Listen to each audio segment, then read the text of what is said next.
Hello, people of the internet. Good morning, good afternoon, good evening, and happy Wednesday to you all. Let us continue with this FT Island drop. We've gone and checked out the title track, the title Serious, just like the album. I've gone off, eaten dinner, taken out the trash, and we are back. It is now 8:30 in the evening, and we have a studio-length album to get through because this Serious album comes with 10 songs on it.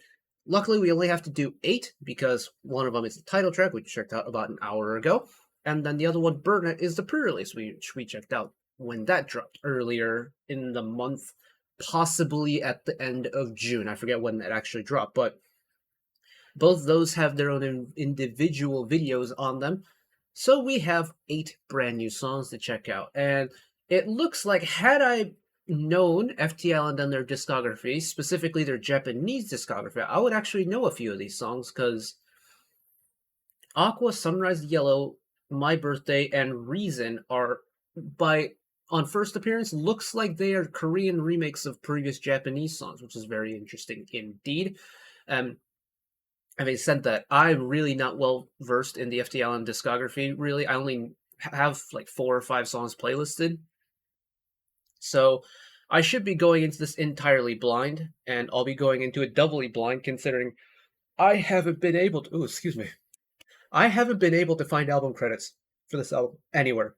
The Genius page hasn't been updated because everything still says unreleased. There's no Reddit thread for this album. K-Pop Comebacks doesn't have this album on its release thread either, so we're going into this completely blind. I won't be able to kind of read off song credits and go through them as we normally do with album listens, which is slightly unfortunate because I want to give credit where credit is due. But you know what? We're going to work with the information that we have, and we don't have a lot of it. So apart from that, typical album listen rules will apply. We'll just go through the album in order and then send it. So let's send it one time. Here we go!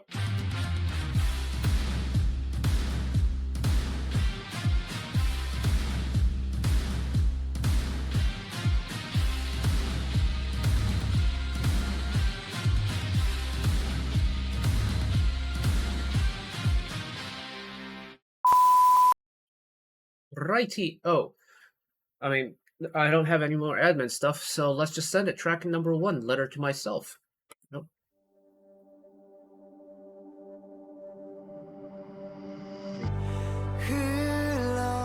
I got soy sauce on my stream deck from dinner. Oh, that's not good.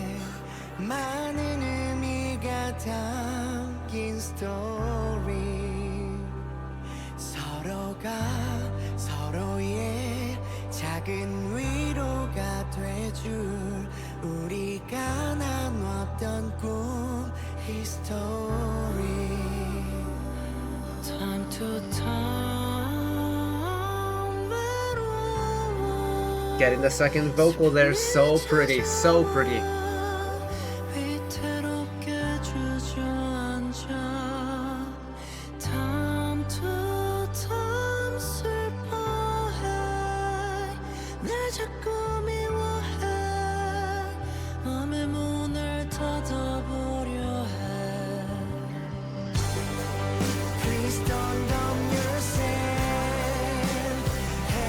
Big bloom there.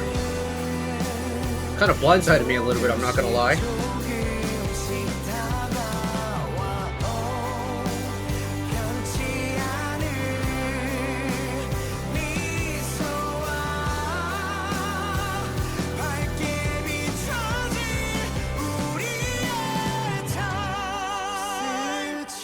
It's a big song. But then once you get back to the verse, it goes down to such a minimal little formula here.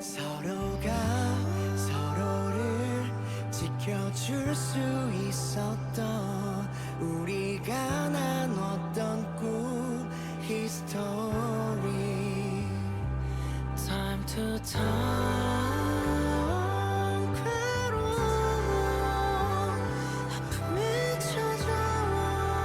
I love how this song just expands. It makes it sound so dreamlike. It's a song that you don't listen to, you experience in a way, because it takes up all the space around you instead of just by your ears.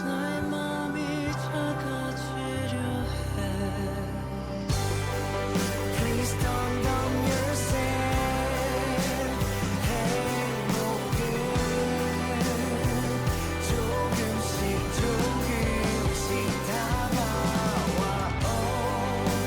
And again, the drum fills are so important in keeping the timing down.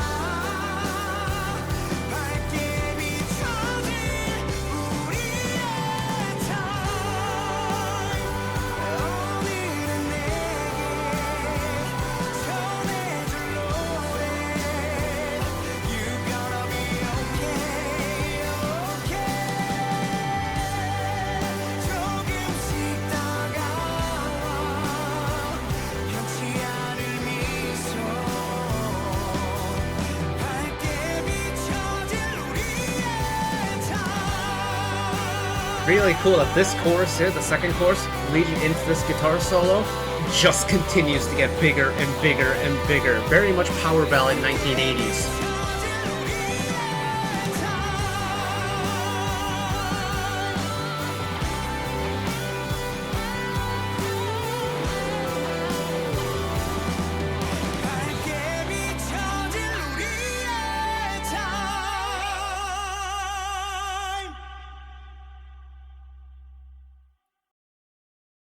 We're off to a great start. We're off to a great start. I don't know if I've ever really explained on an FTIsland video or not, but I grew up around 1980s hard rock, hair metal, that era of the rock scene. So I'm very familiar with the likes of, Def Leppard. I love the second wave of the British Invasion in terms of rock groups. My go-to's always been Def Leppard, but my favorite subgenre of that scene has and will always be the power ballad subgenre. There's just something that is so pretty about a power ballad that I've never been able to drop. And it's always been one of those genres where I go back to and I frequently go and listen to whenever I get the chance to. And ballads on their own, I've always found really healing, very therapeutic. The power ballad especially, there's just a different kind of energy to them that really works for me. Letter to Myself is exactly that vibe. It's got, oh gosh.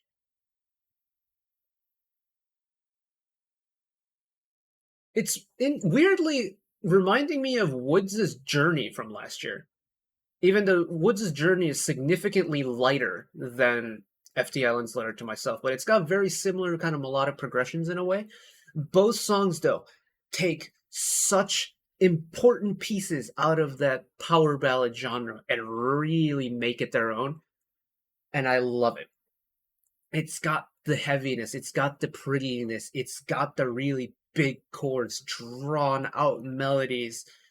And especially with Letter to Myself, the fact that it feels like the song is being played in a dreamland, that is what really sells it for me.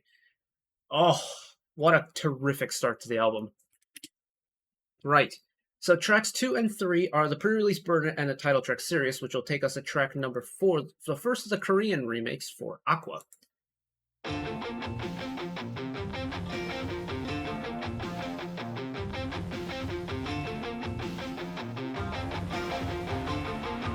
Really sharp and defined guitar melody here. Oh, it's quick.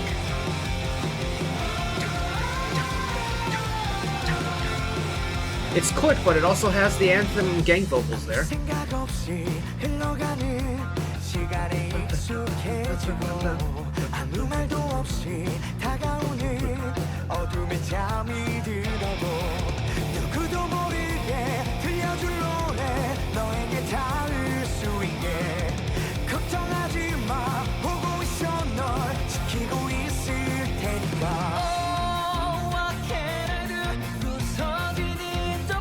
And again, we've got that vocal switch. So was it Min? No, it's Jaejin on bass. That vocal flip.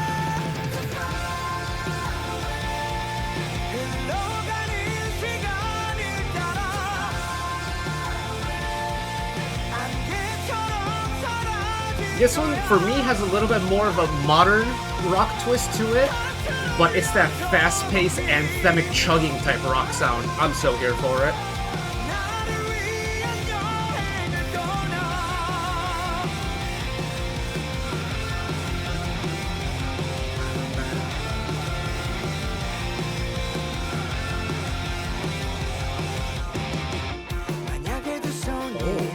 little stutter step into verse 2 here.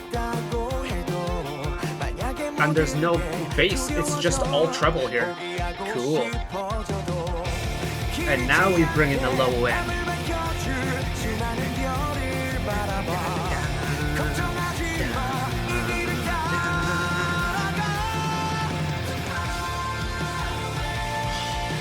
And then you have that really quick drum fill into this halftime feeling chorus. Again, drummer, huge role in the song.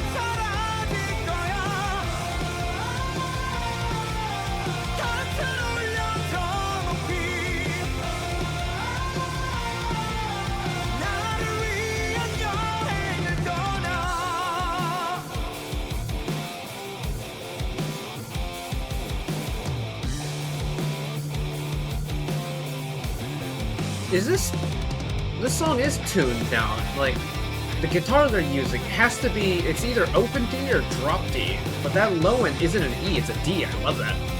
I think drop D is an underrated tuning. Terrific. Adds such a pretty heaviness to it.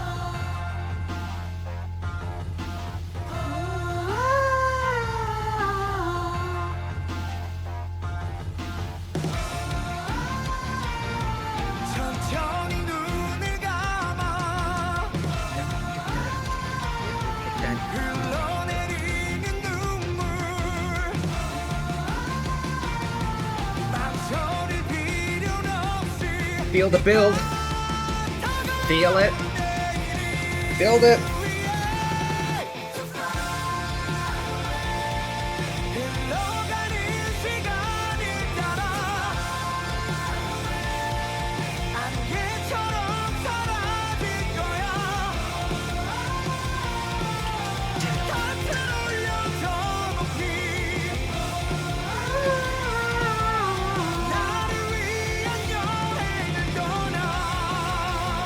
Oh, and we're just gonna keep it running to finish.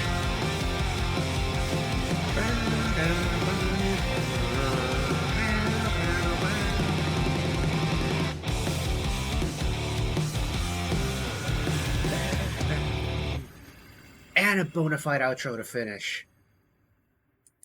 Yes, that has gas behind it. Oh, and I don't know when the original version of AQUA was released, but even still, it does have a kind of 2000s, like I'd say maybe mid-2000s rock sound to it. It reminds me a little bit of Volbeat, actually. That's really cool, though. Yeah, I think it's a terrific switch up, especially considering this follows up Sirius. Like, Sirius was a really almost slow, trudgingly heavy, dramatic song. I equated it to like a boss battle in a video game, like the final boss battle in a video game. It had that amount of dramaticism to it. AQUA has, it's almost celebratory in context to that, just because it's so fast and it's so big that it feels like, yes, we cleared that final hurdle. Now we are just going to go off and celebrate, go off into our next adventure. But this is our interlude. This is our celebration, and it's magnificent. Also, I think this era of rock sound, at least for me, like, I love to think about this as that mid-2000s sound. I think that's kind of an underrated era in rock, especially with the kind of rock sounds that have kind of a similarity to that 1980s sound. You oftentimes can find a little bit of that connection there. It's like, because you had that separation in, I guess we're going into rock history now, but you had that kind of genre separation into your grunge, into your, 1990s had that grunge separation. Of course, we had like punk rock coming in the 2000s. We had, I guess, what's colloquially known as like your emo rock type stuff in the 2000s as well. And you got a lot of new different subgenres of rock in the 2000s. But stuff like AQUA, stuff that's written in like this style, that's feels like a refreshed 1980s sound, I can always get on board with. Hell yes. Next up, Sunrise Yellow, the Korean version. Here we go. Can you hear my voices? Let me see your faces. Always in my heart. 신나게 떠들던 good days. 행복한 노래로 시작되는 It's really bright. 밝게 다가오는 아침 두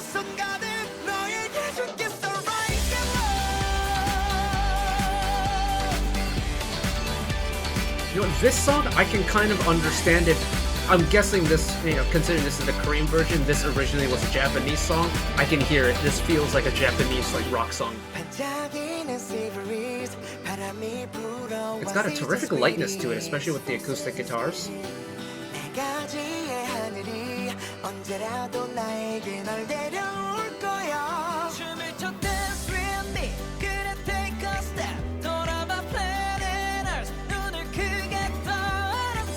Ooh, cool chromatic ascent in the keys there. And again.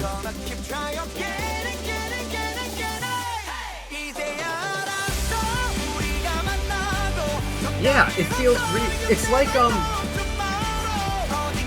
Alexandros. They're a Japanese like pop rock band. They do stuff like this as well. It's lighter. It's really energetic. Yeah, it's like Alexandros' Wataridori. Terrific song, by the way.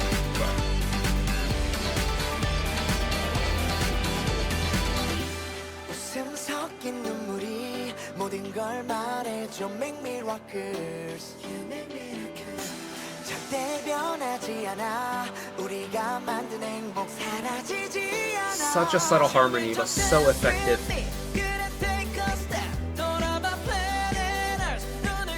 And yeah, that electric guitar and acoustic guitar combo, you really feel how much of a sonic difference you get between the two instruments, right? It's super light here. Oh, never mind, we're not gonna get the release here. But you're getting the acoustic guitar, it's very pretty, it's very light, but as soon as the electric guitar kicks in, you feel the weight set in.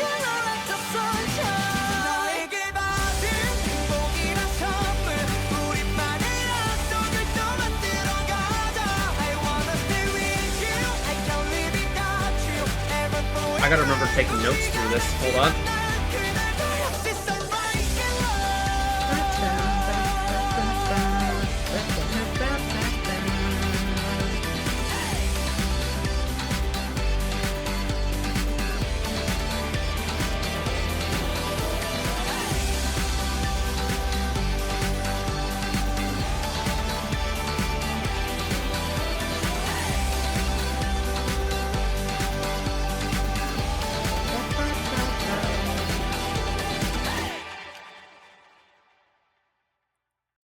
And the way it finishes kind of has more of a pop song finish, doesn't it? I'm finding it very interesting that every single song I've listened to on this album so far, I can equate to an artist or a subgenre. That's really cool. Is it makes being able to kind of process and understand this album so much easier for me that I can put a personal connection to. Ooh, that's cool. I really like Sunrise Yellow. I think honestly, this block of AQUA and Sunrise Yellow is really good, and I may have to go and listen to the Japanese version of these. Ooh, that's really neat. And I like that we're getting different flavors throughout this. Like, it's all still very much a rock album, but we're getting different flavors of rock. Like, we start with a power ballad. We have the pre-release and the titles, which is a couple of variations of your heavier sound. Then you go AQUA, which feels a little bit more modern. We've got Sunrise Yellow that feels a lot more poppy and even more recent and modern than AQUA does. Like Sunrise Yellow, I think teeters into that pop category with just how light it comes across in comparison to the others on the album so far. And I think that's really important because you don't want the same type of sound over and over and over again. Even like the biggest LP and EP records from like the 1980s, you still get some sort of like sound variation throughout the album. My favorite, well, I guess not favorite, but the album that I have the most amount of hours put into from the 1980s is Def Leppard's Hysteria album, the JP version of it, because it has 2 extra songs at the end. But that's a 12-song album. And every single song, if you played them back to back to back, is an entirely different experience. Because every single song has a very distinctly different and unique kind of sound signature to them. The Sirius album so far is exactly the same way. It's still very much FTISLAND. You still get the really nice instrumental and the lovely double vocals. but it's different iterations of it. And if we can make this entire album like goes through the entire album, and me being able to connect an artist or genre to every single song, that would be really cool. That one's really good though. I'm gonna keep that one on the back burners for a little bit. Right, next up, T.I.V, Tears in Vain.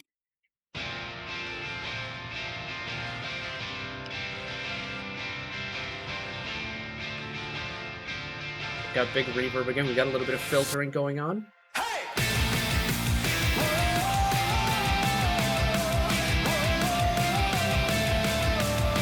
Okay, so we've got the intensity back, but this now continues to feel modern. Oh, take it away a little bit though.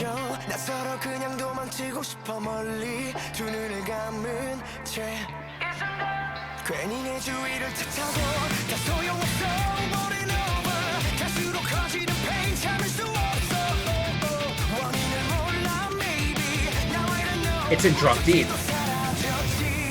At least drop D. That bass was sitting on that D for a long time. Pause.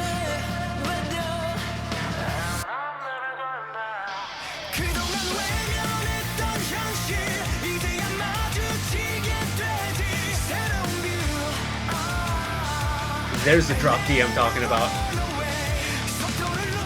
You get a different kind of low-end heaviness if the song or the instruments that are being used are tuned in drop D.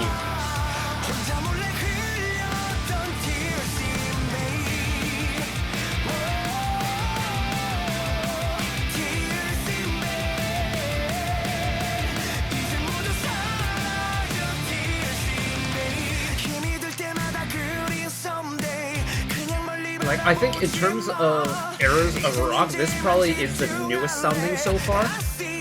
But I love the heaviness to it, because this is... I mean, it ultimately is that drop D tuning that adds to the heaviness, but... Like, Sirius was dark and heavy, but this is really fast, but also really almost like throaty low.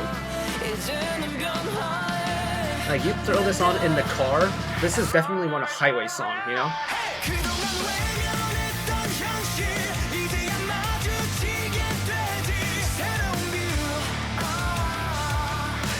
And the way they throw it into halftime here for this chorus, and then full double time, and then the huge break set for the second half here. Really neat.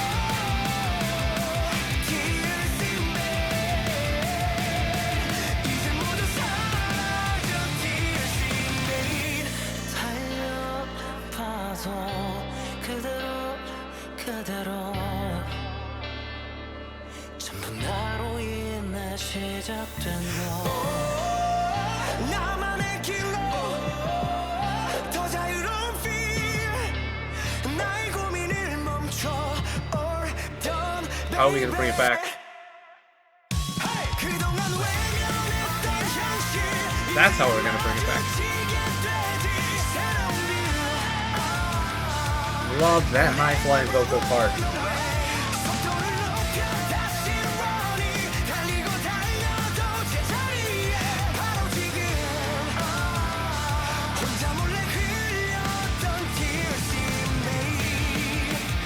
Oh, this is a big song. Especially with all the held vocal notes.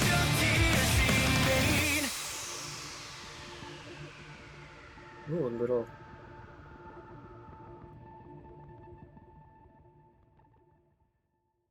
little artistic finish there at the end in the mix. That's really cool. T.I.V has got some legs to it. This one's got gas behind it. And the thing is, it's got gas, and it's fast, but it's not fast all the time. Like I mentioned, it's like the B section in the chorus where it goes into halftime. I think that's so cool because you almost feel the song kind of like lurch back or like rear up on its hind legs before it goes back into that full speed timing again. And I think that's really cool. Any song in drop D, I think, is naturally going to have just a really nice low meatiness to it. Tears in Vain is absolutely no exception. I think Drop D is such a slept-on tuning in rock. And I think there is a time in the rock scene. I really only know the American rock scene. But there was a time period where a lot of people were using Drop D, and with good reason, because they were going for that heavier sound, and it's terrific. Just by changing that low string on a guitar and bass from an E to a D, all that's doing is just dropping the tuning of one string down, and it makes a world of difference, and it's terrific. I might send this one to a friend of mine. We went to uni together in America, and we were doing a road trip for a field study thing. We were out in the middle of the woods somewhere in northern Wisconsin, I think, and we had to drive back to the city where our campus was for class the next morning. And play music. You got to play music in the car to keep us awake, and we turned on like the hard rock plays. He would love this. Yeah. Just wait till I'll send this to you later. All right. Next up, Inferno.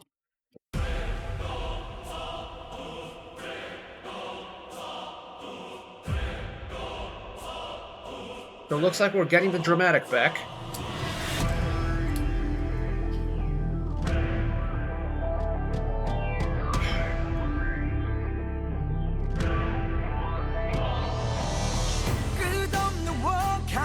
Whenever you get a choir like that involved, you know it's serious.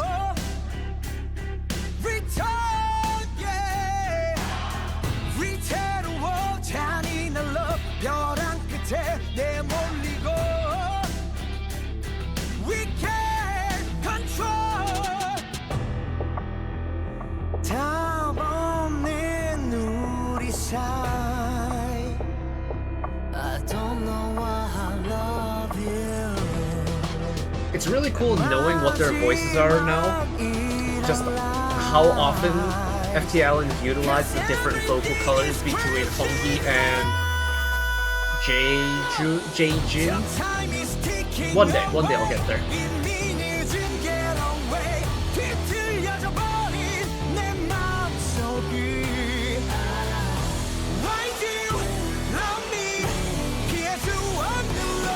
It's a very vocal-driven song this time, isn't it?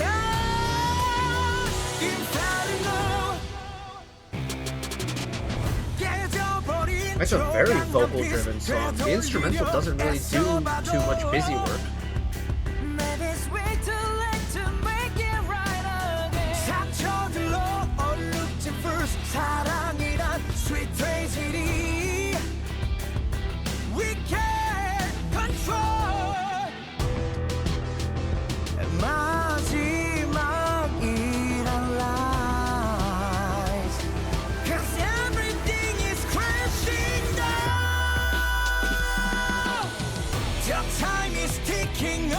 That drum part in the pre-chorus switching to a very snare-heavy one, giving you that kind of war march feeling. Very smart.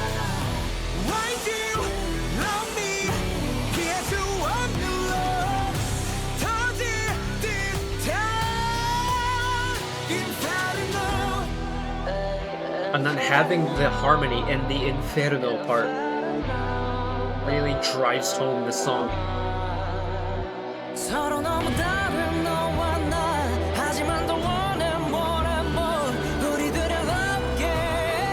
Give it some sauce, JJ. Come on. Oh, we switched over to home game.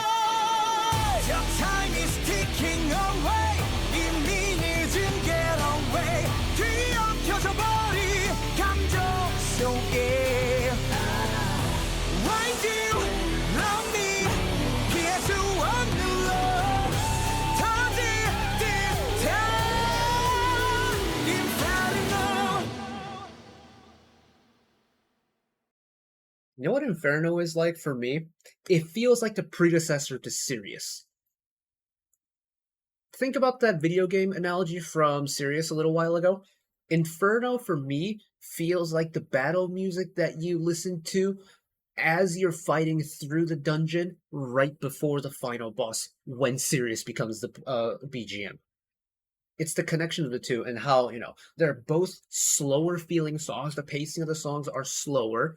It's heavier. They both have the dramatic choir in the background. They both have an air of this kind of big moment is happening vibe to them. And I think that's really neat because Inferno does once again bring back the dramaticism that I felt through Sirius again. Except this time, instead of it being solely dark and heavy and dramatic, this time we've got a little bit of a kick in its step.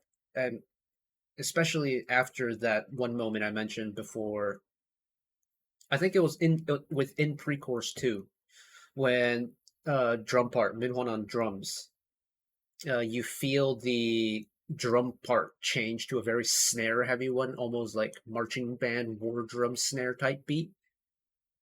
And I think that really kind of drove home that point of it's the battle before the battle type of vibe. I'm so here for it. And it's, I think, what is it? Dramatic choir. And like having to explain choir and chorus in the same sentence is always so difficult because I have to be very specific on how I say them. The choir being the big like background vocal moments, the chorus being the section in the song, the main killing point in the section of the song. But I think the dramatic choir is such a cool creative touch to really just spruce up a big moment in a song.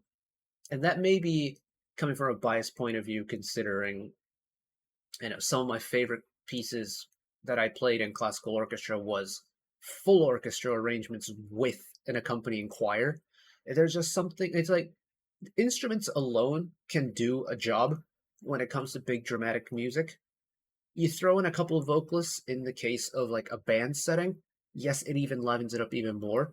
But when you bring a choir to the party, there's just something different in the air. It's really cool. It's really powerful. If you ever get a chance to experience that, I highly encourage you to go out and like find a big choir. Like it doesn't have to be tabernacle choir level, but big choir music, top tier.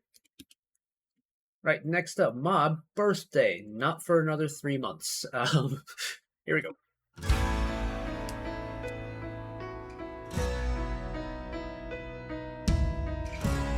We've got bright acoustic guitar, chords, nice piano.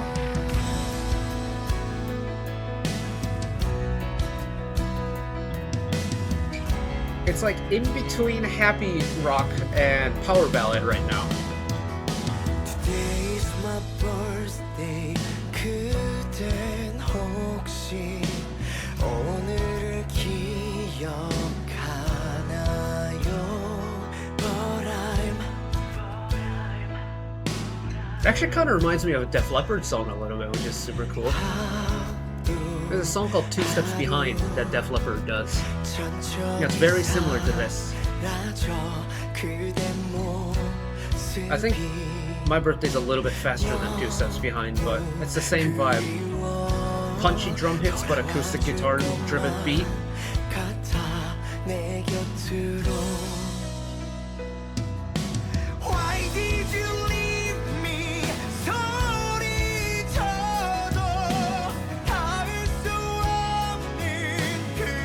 Hongi's vocals are really far forward in this song.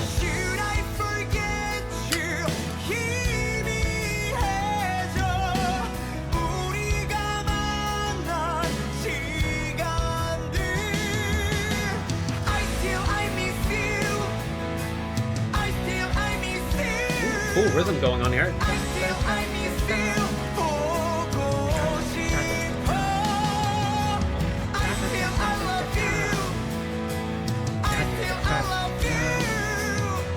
Yeah, the vocal line all of a sudden takes up this triplet meter now instead of straightforward.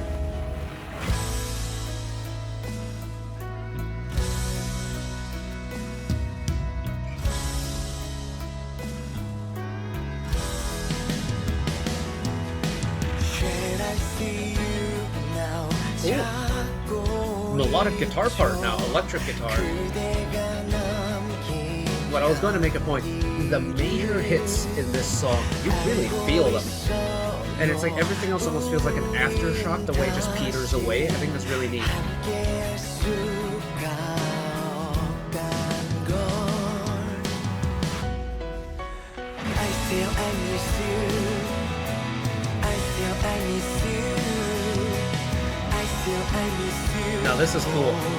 The first verse, first chorus, really prominent vocal part. Second chorus, the vocal, lower key, lower register, sitting farther back. It's not as prominent. I miss you There's that high release. I can't live without you I miss you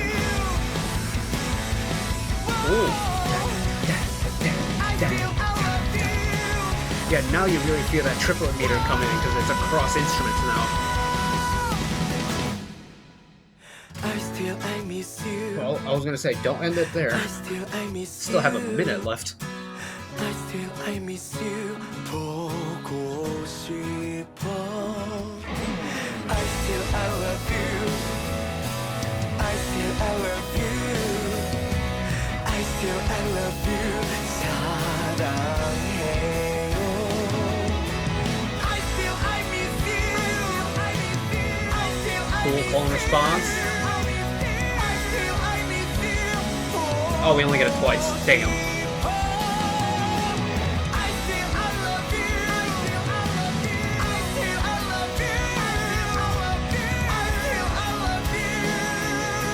Call and response, also a terrific composition choice.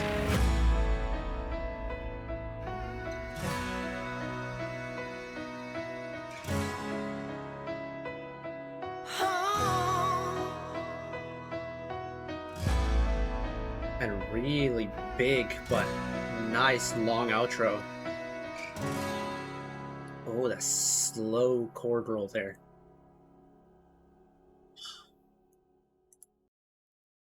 Nice. Nice.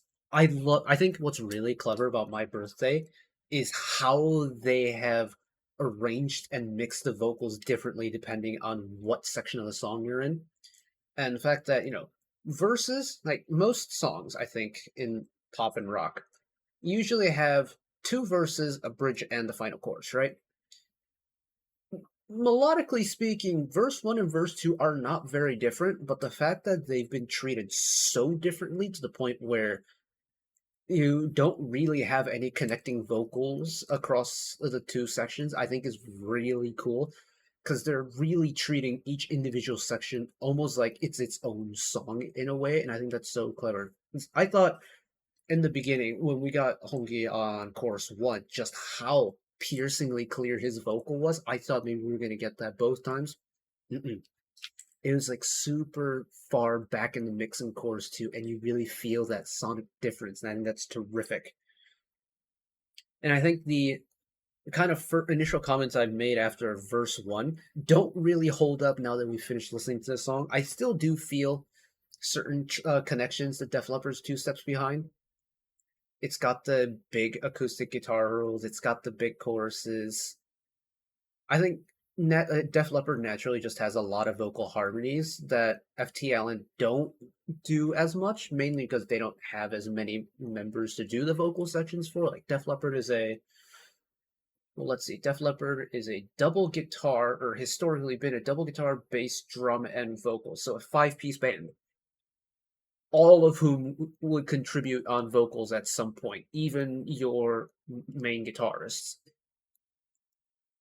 And hence why you get really rich vocals in their music. With FTISLAND, you only have 3 members. A lot of Def Leppard songs naturally had like 4-part harmonies, so you don't get that richness, but you get a similar effect in that nice, big, very bright acoustic guitar with the big choruses. You feel the heaviness in the chorus too, which I really like. Next up, Journey, track number 9.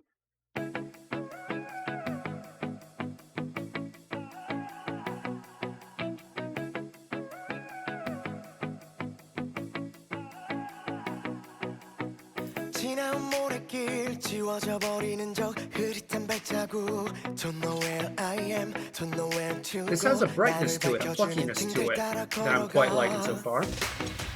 빛이 바랜 낡은 지도에 희미해진 sign.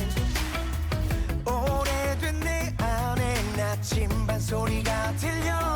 다시 불어오는 옅은 바람 그 향기에 길을 떠나. Hello, harmonies.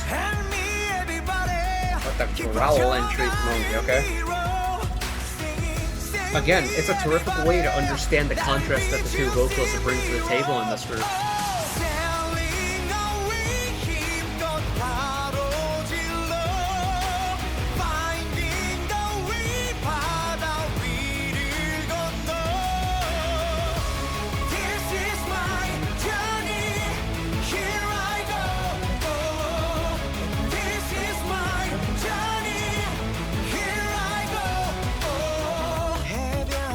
I wasn't sure how to describe the song until those strings came in.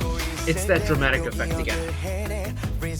This one is on a completely different direction though, because you feel an almost brightness to it in comparison to what the likes of Inferno and Sirius.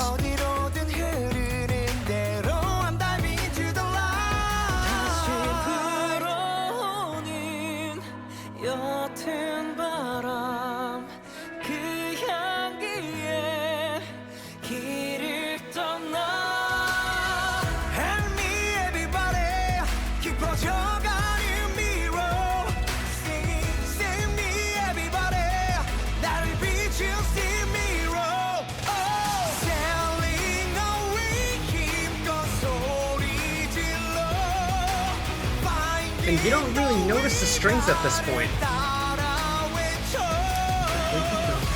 You have to wait until here to notice it.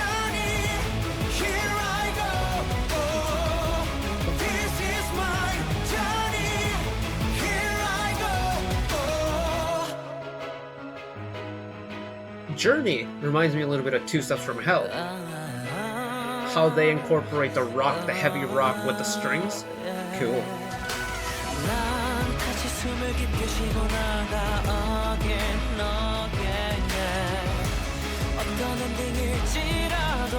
And we're also getting a lot more Jason vocals this time around.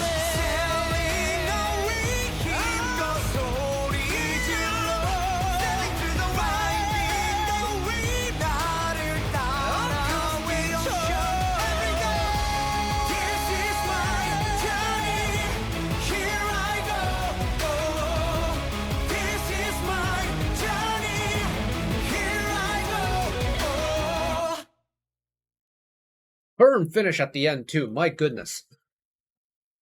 But yeah, that one, Journey, I wasn't sure how I was going to describe it until that chorus came around, and then it answered all of the questions that I had about it. And the strings, it's really not like an imposing presence within the song either.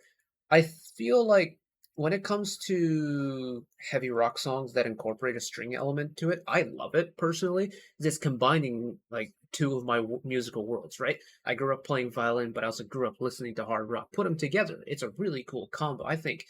Hey, those of you who live in or grew up in the West, around Christmas time, you often hear this group being brought up, Trans-Siberian Orchestra. They combine the world of hard rock and orchestra to bring you a different take on Christmas music. Usually, they do non-Christmas stuff. And in fact, they kind of give a hard rock spin to like classical, like iconic classical pieces, which is I've always found super cool. But they have a very dominant string presence in their music, and you can immediately tell that very dominant string presence. With FTIsland's Journey, you don't feel the dominance in the strings. The strings are there as kind of like an accent, a little topping or a seasoning, a condiment, if you will, if you want to take your food analogy for a spin.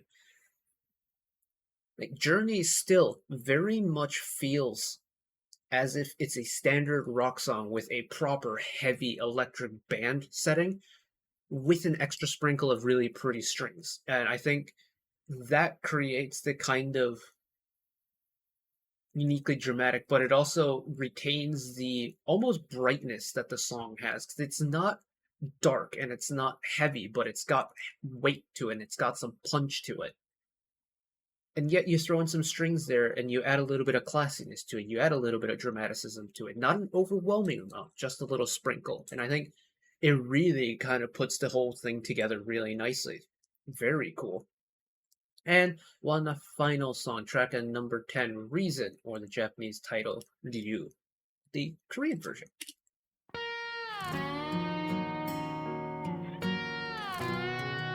Are we ending on a power ballad?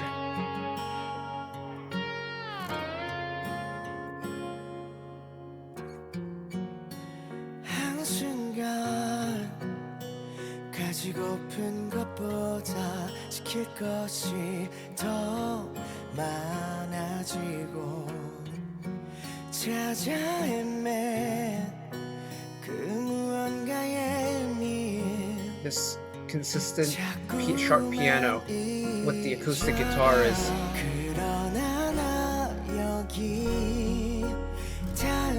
if this album is sandwiched or bookended with power ballads, we might be onto a winner here.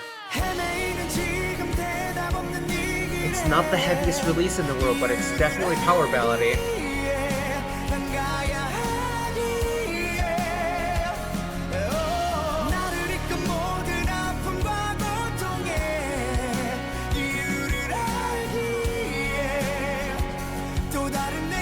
Do you hear all the vocal flips happening? Where you flip up into his head voice and then come back down into his chest voice like that? Oh, so pretty.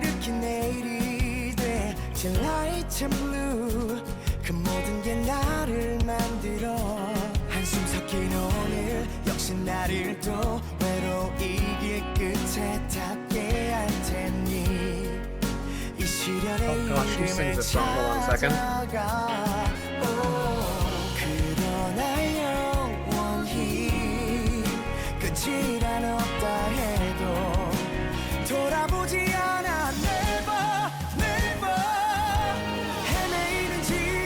Cool. Really cool transition there. Completely different from first time around. That part is so cool to me.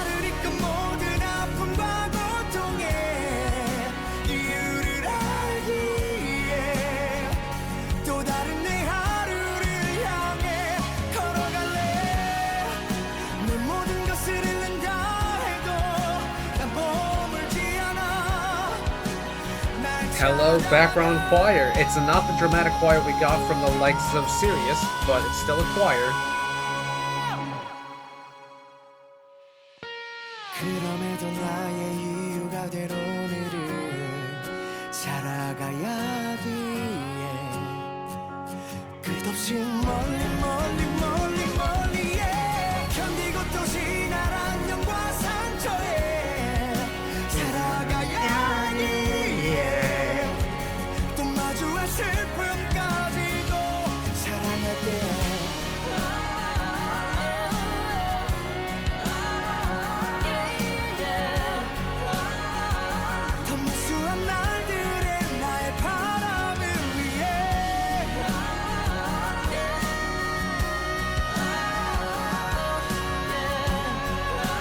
Oh my goodness, this final chorus is so pretty.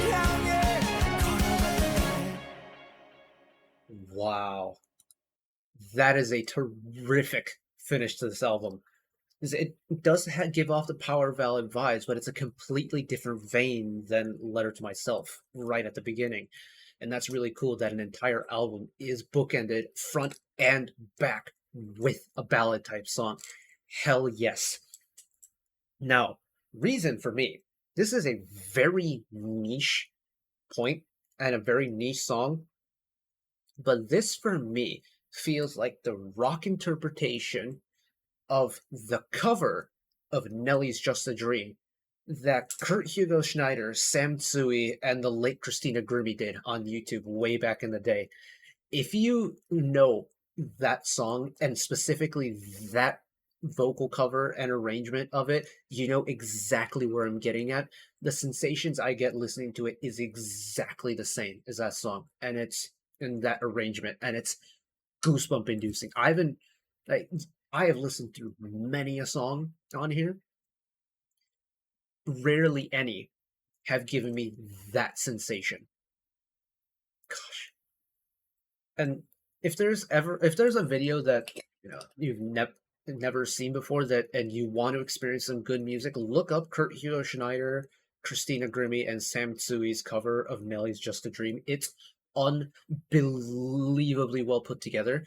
And think of that, Rockified is FTAilland's reason for me. It's so nice. And the fact that it's an album that ends with a ballad, right? I I don't know how many of you have come over from other K-pop albums that I've done, but I've explained this usually on every single K-pop album we do. But there's two usual ways of finishing an album. You either bring the energy curve of the album gradually down as you finish with and set it down very gently on the ground with a nice ballad, kind of like what we do with Reason, or you end it with the most high energy party banger to finish, send everyone off on a high. Those are your two ways of doing an album. This takes option A, but it does it in a way that's very appropriate for the album that came before it. It has the really important rock influence to it. It doesn't skimp away from the power. But what it does do really well is it pushes the emotional value so prettily. And that is for me the just impeccableness of the power ballad genre is the ability to retain the heaviness of rock, but push the emotional side of the ballad. That is how you get a power ballad put together. Reason does exactly that. It's so pretty, especially when you get the little vocal flips.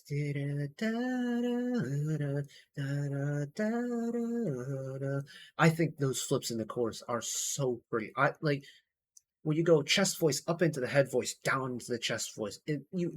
When you're physically able to hear that flip up and down, there's just a charm to it that's so cool to me, and it's done effortlessly. The combination of the electric and the acoustic, the subtle reverb that again makes it feel almost dreamlike, is just everything put together. Just tickles my ears in the perfect way possible. Now, let's talk about this album, shall we? Because I've got notes. Um, Overall, this album is terrific. It takes you on such a wonderful journey from a very nice, pretty start. Crank up the intensity, kind of take a historic trip through the rock genre, bring it back on a ballad. It's like if you were to kind of graph it on a three-dimensional axis, so X, Y, and Z, you start at the bottom, have a rise, you make your way around, and then you kind of drop down to the bottom again. It's like a helicopter doing one big loop. You have takeoff, you do the loop, and then you come back down. Takeoff and landing are your bookending ballads, Letter to Myself, and Reason. And then the kind of circle is your trip through the history of rock, so to speak, because it goes through a whole bunch of different genres, a whole bunch of different groups that I listen to. And I think that's super neat. I love that you get a variation of the brighter stuff to the heavier stuff, like going, Sunrise Yellow into T.I.V. into Inferno. You're going very bright into very heavy with the drop D and then going super dramatic. Like that's a really cool collection and series of three songs. And the fact that it's not always going to be just dark and heavy, but you also get some dark but also lighter stuff as well. It's just so fun to listen to. B side of the album, I'll probably say I think Reason is such a pretty song, and I am a sucker for a good power ballad. I do like the 1-2 punch of AQUA and Sunrise Yellow. Weirdly enough, I feel like a lot of my favorite B-sides on here are the original Japanese ones. Yeah, that's really interesting.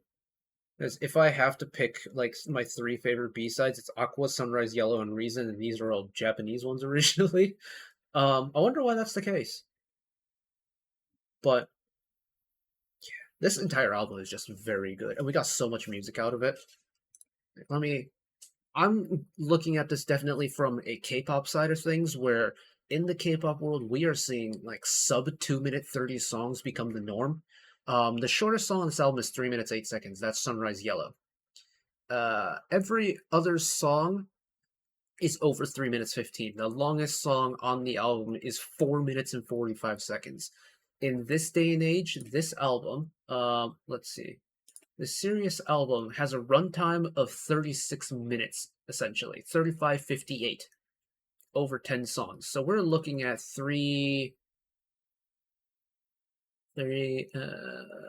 got 36.